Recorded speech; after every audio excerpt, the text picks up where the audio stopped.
Cette semaine, à Montréal, une tribune de la table Cigale nous met en garde quant aux difficultés éprouvées par les organismes en distribution alimentaire dans Centre-Sud.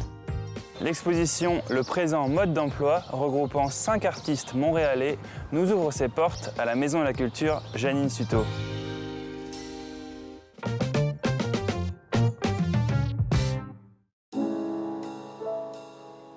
La pandémie et l'inflation du moment n'ont fait qu'augmenter les problèmes des organismes en distribution alimentaire dans Centre-Sud.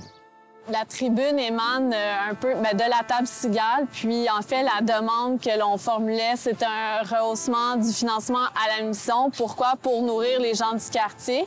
C'est-à-dire que pour les besoins provinciaux, au niveau des organismes communautaires, c'est 460 millions. Il y a eu une annonce d'une bonification de 112 millions. On salue cette bonification-là.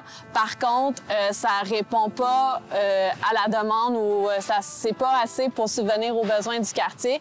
Juste dans le Centre-Sud, les besoins des organismes en sécurité alimentaire sont chiffrés à 3 millions et on reçoit 2 millions. Donc, il y a encore 1 million de manque à gagner pour avoir les coûts des franges. Dans le fond, cette tribune-là émane aussi du fait que ça fait depuis 2 ans que la hausse des demandes d'aide en alimentation augmente avec la pandémie et ça continue d'augmenter à cause de l'inflation qu'on connaît. Par contre, les financements, au début de la pandémie, il y en avait plusieurs, ils étaient nombreux. Ils ont pu pallier à certains besoins à ce moment-là, mais depuis quelque temps, les financements d'urgence sont disparus, mais la demande, les besoins sont toujours présents, criants sur notre territoire. Pourquoi un cri d'alarme dans le Centre-Sud? Parce que tout le monde sait que c'est un désert alimentaire. Fermeture d'IGA qui raréfie l'offre alimentaire. La population est un peu plus vulnérable, précarisée. Il y a aussi tous les faits contextuels pandémiques qui s'ajoutent. Donc, à cause de ça, les organismes remarquent que les demandes d'aide alimentaire continuent d'augmenter, mais le financement ne suit pas, ce qui crée un fossé entre les deux qu'on n'arrive pas à combler, d'où la demande de hausse de financement à la mission pour nourrir les gens. À travers l'exposition Le présent mode d'emploi, 5 artistes montréalais nous parlent du temps présent et de nos réalités contemporaines.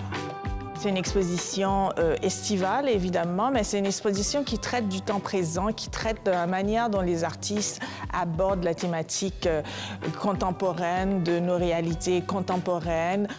L'exposition permet aussi de découvrir les œuvres pluridisciplinaires. On passe de la photographie, des arts textiles, de l'installation, de la sculpture, du collage, du dessin. L'idée derrière l'exposition, c'est de montrer comment les artistes réfléchissent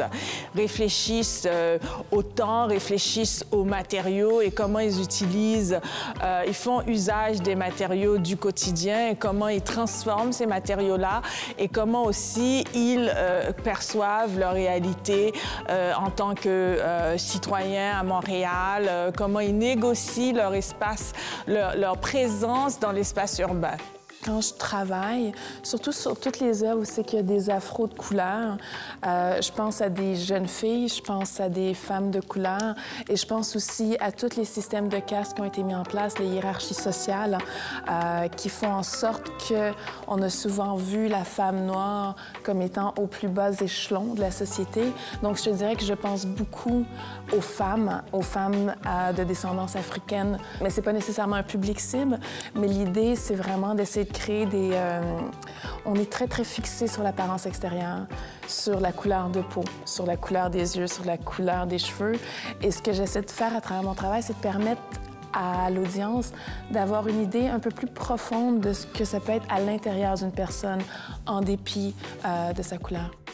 Vous avez jusqu'au 11 septembre prochain pour venir voir l'exposition Le présent mode d'emploi à la Maison de la Culture Janine Suto.